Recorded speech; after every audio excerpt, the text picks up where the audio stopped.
Minutes. He did, in fact, start with Russia, and how could he not with the recent threats and the mobilization of 300,000 fighters, reservists inside Russia. People are leaving. They're hopping on planes. They're running out of flights to get people out as their dictator goes full tilt further into a war with Ukraine and makes threats wider than that.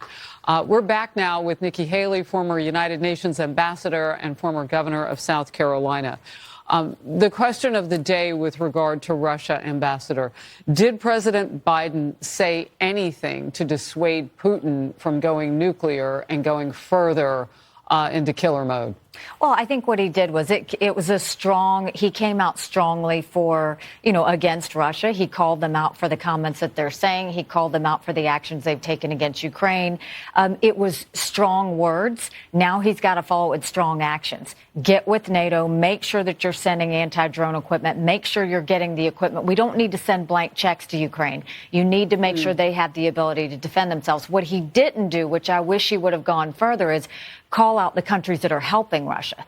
Call out the fact that China's helping. Call out the fact that Iran's sending drones. Call out North Korea for doing rockets. He could have made that a bigger isolation if he would have called those countries out. Why do you think he didn't? In fact, you and I just moments ago were saying, has he mentioned Iran yet? I think it took him a while. I think he wanted to be strong on Russia, and he did that. But in the United Nations setting, the best thing to do is to call out everybody that's doing anything that's helping the bully, that's helping the dictator. And, but I think because he was going to mention Iran later and China later, maybe he didn't want to go too heavy. He should have doubled down and said, look at who's helping Russia. So when Russia talks about nuclear weapons, these countries are helping. What are they doing to stop him? Now, I mean, we're talking about a madman who just tried to take a country. So you can't go too hard. It's words, but powerful ones if you use them correctly. I don't want to re-legislate too much, but how we got here is really important because the president, he talked about food insecurity. He talked about some things that really wouldn't be happening right now had he done something different last August.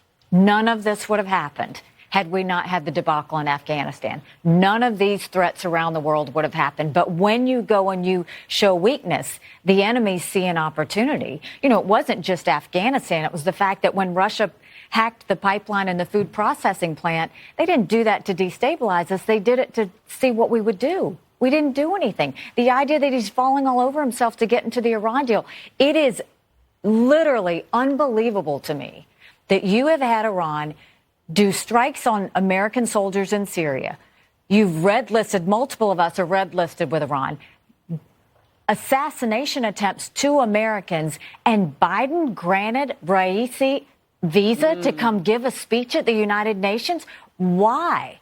Why would you do that? And yet, do you want the Iran deal so bad that you're going to let a killer who's tried to kill Americans on U.S. soil, you're going to let him come give a speech on the world stage? That's the question. That's the issue we should have major problems with. Yeah, and I don't know if you caught it on 60 Minutes the other night with Leslie Stahl, and the Iranian president was on, and she said, are you going to come back to that deal?